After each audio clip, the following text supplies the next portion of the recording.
The Dolphins are signing Odell Beckham Jr. to a one-year deal. That's been confirmed by our Jonathan Jones. That contract starts at $3 million and can. Do we think McDaniel's going to be able to do something? OBJ is the number 3 overall wide receiver?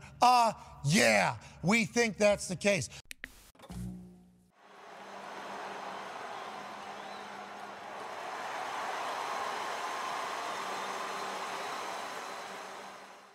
Welcome back to the most unprofessional sports channel on YouTube. Welcome back to Swivel Chair Sports. I'm your host, Zach Circlebar Burkle, here with the coach today, Eric. Go and say hi, Eric. Hi. If you like our content, be sure to like and subscribe and leave a comment and let us know what you think. But other than that, let's go ahead and get into it. We'll be taking a look at Odell Beckham Jr. signing a contract with the Miami Dolphins after much offseason speculation about where he was going to end up this offseason. A lot of people had him tied to Miami early on in the offseason. I believe back in March, there had been reports coming out about him talking with the Dolphins about potentially signing there this offseason to join Tyreek Hill and Jalen Waddle in a wide receiver room. Has had a lot of success these last 2 seasons.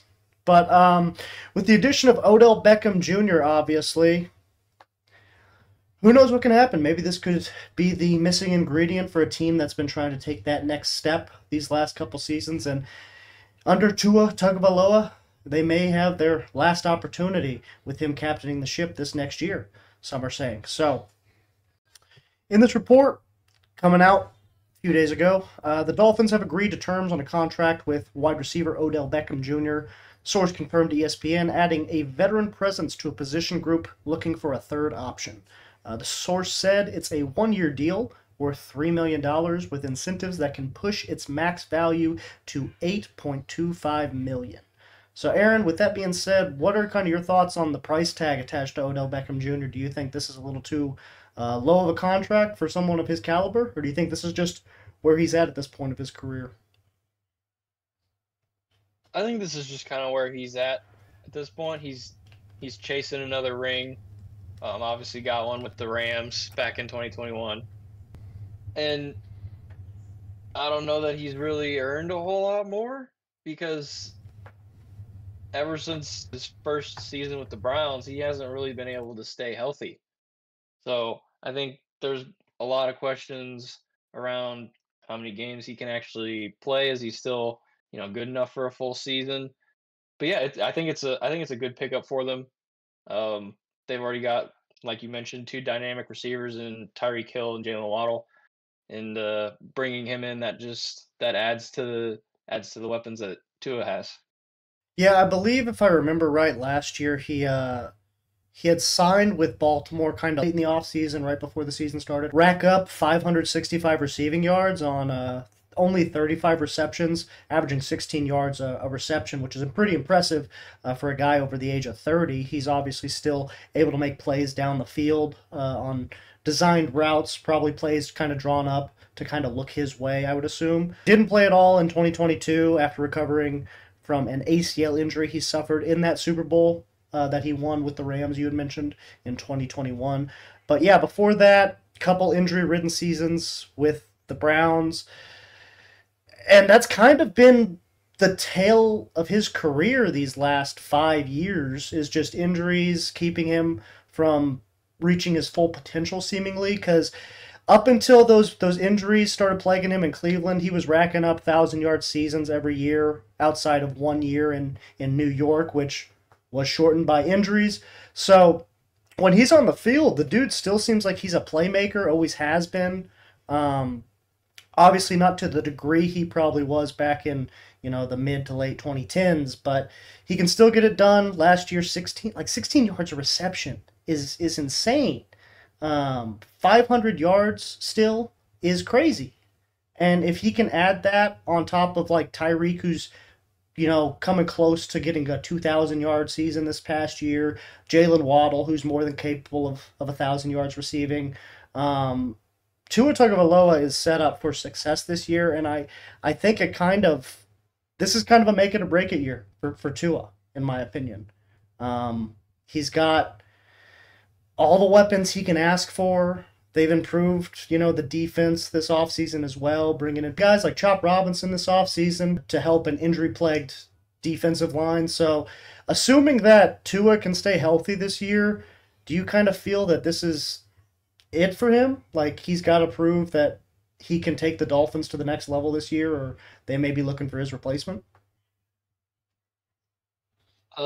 He's at the very least got to show that the offense isn't the problem. I mean, they kind of showed that last year, but then in the playoff game against the Chiefs, that offense was about as flat as it could be. Yeah. So I think he's got to not only show up in the regular season, but he's got to show up when it counts. And if he doesn't, maybe they consider, looking to draft someone. I don't know that they'll be bad enough to be able to, they'll be in the range to be able to move up to get an elite talent, or so maybe they settle for like a project guy. But I think with the team that they've got built so far, I mean, it's a solid team. I don't know if they don't like how, Tua is playing. I don't know if they'll necessarily be in a position to go get a guy. Yeah, and the argument could definitely be made that, well, Zach, the Dolphins were really good last year. Look at their record. They made the playoffs. And if it wasn't for a sub-negative 15-degree day at Arrowhead, they may have had a chance to win that playoff game. But I'm going back and I'm looking at, the games that they played last year. They didn't beat good teams. They beat the Chargers. Mm-mm. They beat the Patriots. They beat the Broncos, lost to the Bills, beat the Giants, beat the Panthers, lost to the Eagles, beat the Patriots again, lost to the Chiefs, beat the Raiders, beat the Jets, beat the Commanders, lost to the Titans, beat the Jets again, beat the Cowboys, who looked like frauds at that point in the year, if we're being honest, lost to the Ravens, and then lost to the Bills and Chiefs in the last game of the year, and then obviously the playoff game. So they didn't beat a single playoff team outside of the Cowboys, who ended up being frauds come playoff time. So while they're putting up, winning records, and the offense put up a lot of good stats last year, they were kind of empty numbers in a way because they weren't playing very competitive teams. They were playing a bunch of bottom feeders. They put up 70 on the Broncos. Yeah, as Chiefs fans, we can't really say much because we lost to the Broncos later in that year. But at that point in the season, the Broncos were a dumpster fire, and it showed by losing by 50 to the Dolphins. So hopefully this Odell Beckham Jr. edition can, bring some stability to an offense that I think outside of Tyreek Hill, Jalen Waddle suffered with injuries last year. Tyreek did as well later in the season. If either one of those two guys went down, you were kind of struggling to produce offensively, it felt like, even with a decent running game with Devin Achane in the backfield. For whatever reason, the offense just didn't translate against playoff caliber football teams. And I think that's going to be something they're going to have to look to improve upon this year. And I don't think it falls all solely on Tua Tagovailoa either, but I think it's a lot easier to replace a head coach than a quarterback. That's true too, but they've already done that. That's the other argument there. If the head coach is your offensive guy. Yeah.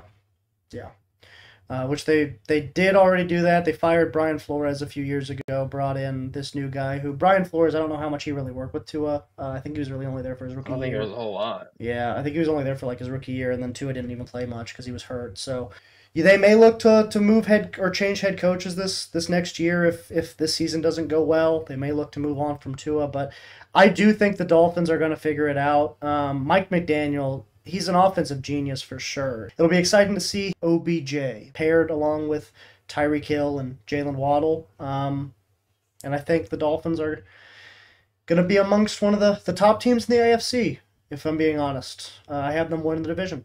So, anything to add? Go Bills. Go Bills. All right. Well, in that case, I think that'll do it for this episode of the most unprofessional sports channel on YouTube, Swivel Chair Sports. I've been your host, Zach Burkle here with the coast today. Aaron, go and say bye, Aaron. Bye. All right. Please make sure to like and subscribe if you enjoyed this. Other than that, deuces.